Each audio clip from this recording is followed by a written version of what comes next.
leadership on this. Next, Governor Rauner, Transportation Secretary Randy Blankenhorn, and Republican Leader Jim Durkin discussed plans to develop a toll lane on Highway 55 to relieve congestion. This runs about 15 minutes. Good morning, everybody. Thank you for joining us.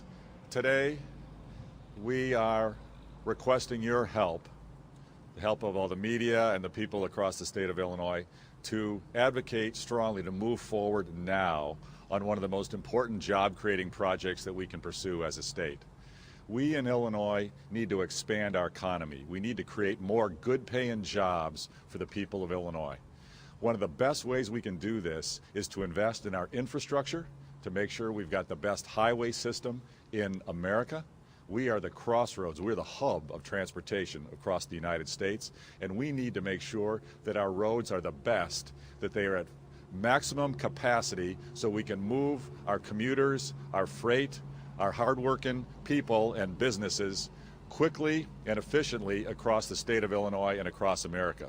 One of the most important ways we can do that is by expanding the capacity of our very busy interstate highway system. Here on I-55, this is one of the most heavily traveled roads anywhere in the world, and it is a lifeblood for economic growth in the city of Chicago and across the state of Illinois. As someone who my whole life has spent a lot of hours traveling I-55, I think I can personally testify, I think many of you can testify too, it's a road that too often is overly congested. It's bumper to bumper, it's slow, that slows down business effectiveness, that raises costs for business, and it hurts our economic competitiveness. We need to grow more jobs by increasing the capacity of our transportation system, and while we're doing that, we create high-paying, good-quality construction jobs to expand this system. This is a win on every level. And the project that we're proposing is one that will not cost taxpayers any money at all. Taxpayers will not be at risk even for one nickel. This can all be privately financed. This can all be done independent. And the great news is no commuter, no business that uses I-55 today would have to pay any tolls if they don't want to. They can use the regular lanes. Those companies who are in a hurry, those commuters who are in a hurry, can use the incremental new lanes, pay a toll, and then get to their place all the faster. And because they've moved onto the toll lane, the rest of the lanes are more freed up, so the whole system can move more efficiently, more quickly. It's a win on every level. This is a project that is supported by business. This is a project that is supported by labor. The 150 operating engineers support this. The laborers union supports this. Construction workers all across the state of Illinois support it. The business community is here with us today. They want it. This is a win. And we're asking the General Assembly to move forward, do the right thing. Let's get the resolution passed in the General Assembly to authorize these managed toll lanes to get built. And let's start now. We stood here over a year ago, right in this very warehouse, this very garage, and said, let's go. And I stood here with Senator Marty Sandoval, a Democrat from this area of the Chicagoland region. And he stood with me and said, this is bipartisan, let's get it done. And everyone's ready to go. We've got the contractors ready. Everybody wants to bid and get the work going. Let's create thousands of good-paying jobs. Let's expand the economy. Let's do a wonderful thing for the taxpayers of the state. Let's move forward. With that, I'd like to turn it over to Secretary Blankenhorn from the Illinois Department of Transportation. Thanks, Governor. I appreciate it. It is fitting that we're back here a year later asking to move this project forward. This isn't a dream. This is a solid project that we've had in the works for some time. Earlier last fall, we had 17 developers from around the world and from the Chicago area talk to us about what needs to be done on the Stevenson and how to make this work for the taxpayers of Illinois. And the idea is very simple. Add an additional lane on the Stevenson in each direction, toll it for people that want to use it. The free lanes remain free. And that's where we need to go with this system. As the governor said, we feel like this is a win for the taxpayers. That is, we can bring private investment into this project in a way we haven't before. We've heard our friends from industry. We've heard from our friends in labor. We've heard from the people of Chicago and the people in these communities that drive up and down this corridor every day that something needs to be done. And if we need to do it, we need to do it now. We've been working with the General Assembly for over a year to try to get this passed. We had 5 House hearings on this. They don't do 5 House hearings to pass any budget item. We've given them all the information that they need. The time is now to move this project along, to protect the taxpayers of Illinois, and to move our transportation system back to the top as it should be. So with that, I would like to introduce Leader Durkin. Leader. Thank you. Good morning. My name is Jim Durkin. I'm the House Republican leader, and I also live a couple miles west, and I've spent a career and most of my life navigating into the city of Chicago under very difficult circumstances. So I, for one, as a taxpayer and also a resident of the west suburbs, believe this is a great idea, but I also know that this is important for Chicago residents, not only suburban residents, but also Collier County residents who are trying to get into the city of Chicago, get to their jobs, or to spend money into the city of Chicago through entertainment. So as the governor said, we were here a year ago, last February, and I introduced the House Joint Resolution for this managed lane public-private partnership. This would be the first implementation of a PPP, public-private partnership, that was instituted and signed by Governor Quinn in 2011. It's never been used before. This is the perfect opportunity to do it. This is the governor's initiative. It gets full support from the business community. It gets full support from the labor organizations. We haven't had that type of consolidation or that type of agreement in anything over the past many years. And it boggles my mind that we have not received a hearing on this, like other important initiatives. This is a great job creation bill. This is relief for city, suburban, and Collier County communities. And like I said, it's been a year, and the bill still has not been given a hearing. It has been given a hearing, but there's been no vote taken.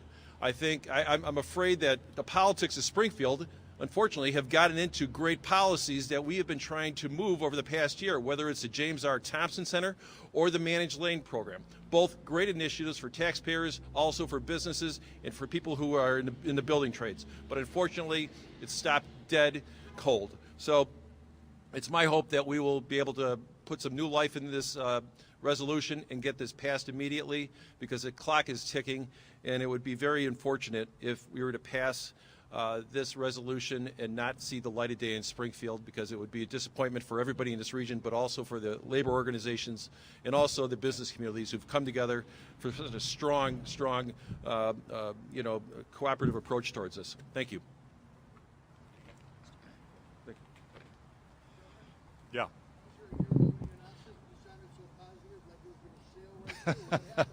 Yes, good question.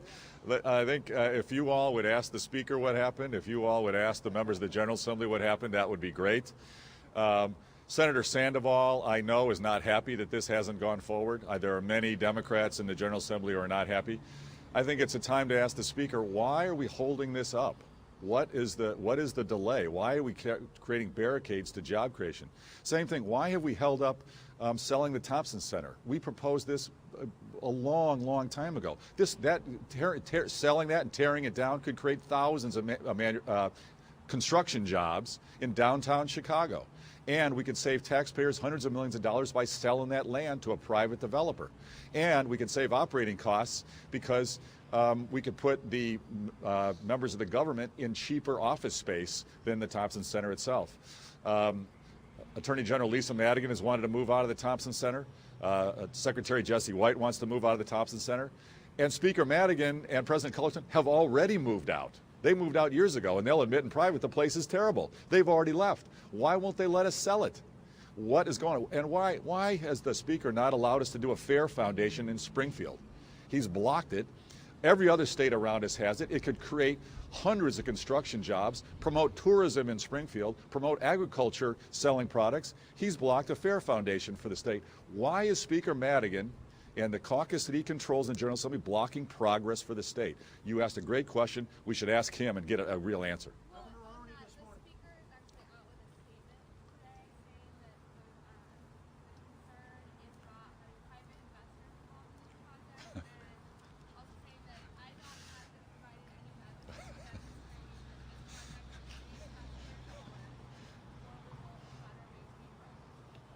Have you ever read baloney before? How many states have done this? States, Texas has done it, California's done it, Florida's done it, Virginia's done it. This is not rocket science, ladies and gentlemen. This is common sense, way to grow an economy, create jobs, and protect taxpayers. Governor, in the race for governor in the next term, the caps got busted on Friday, and so I guess what that means is there's the potential for record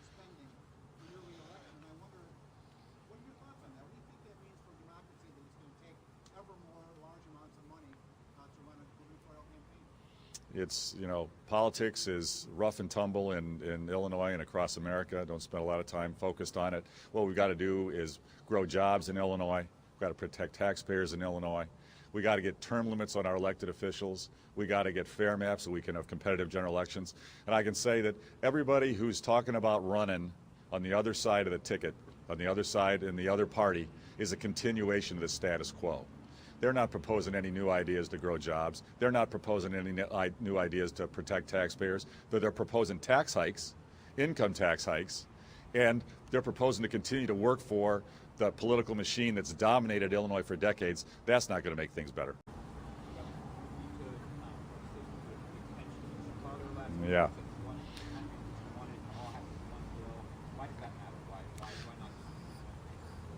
No, it's a great question. So let's talk about that phony pension reform bill.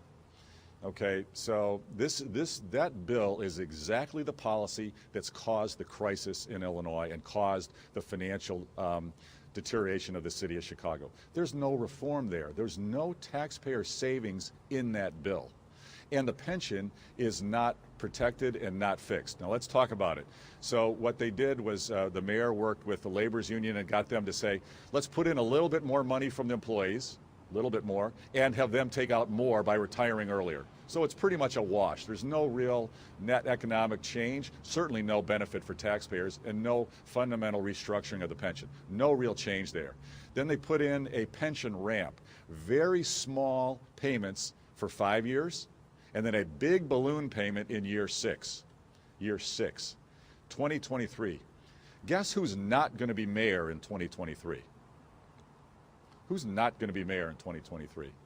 The current mayor is not going to be mayor in 2023.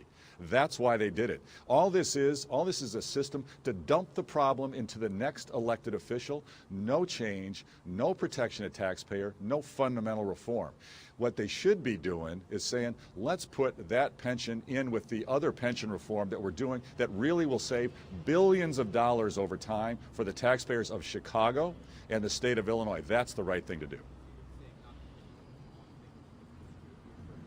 It's not a change, it's not reform. What it is dumping the problem off in the future, but trying to claim reform today. That's failure. That's what's been going on for a long time.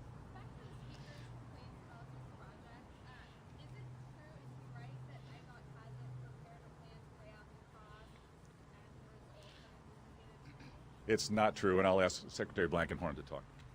No, it's absolutely not true. We've had 5 House hearings on this, answered questions. That was last spring. We spent all of the summer and fall answering additional questions about what this would look like. To a certain extent, until you go out for an RFP, you don't know what the bids are going to look like. There are certain things we can't answer about how much money it's going to bring in and what it looks like until that happens. They know that. This isn't new to them. We have answered every question they've had, and we will continue to answer any that they might have. But really, it's just time to move on.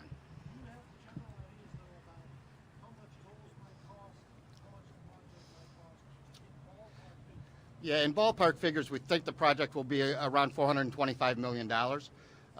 We think that the tolls will vary based on congestion. That's part of the purpose of these, is to guarantee travel times. And flexibility. The flexibility of that. They'll be higher during congested peaks. They'll be lower at night or in off peaks. That's something that'll be driven by the congestion. We assume that they will be the same as they look like in other parts of the country. In Texas that has done this, in Florida that's done this, in California that's done it.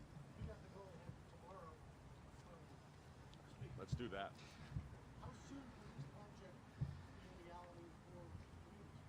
We would be, if we got the go ahead tomorrow from the speaker, we would be out with an RFP in April, an RFQ in April. We would be done with construction projects in the fall of 2018 and starting pre-construction in 2018, full construction in 2019, done in 2020. Anybody else? Thanks, everybody. Appreciate it.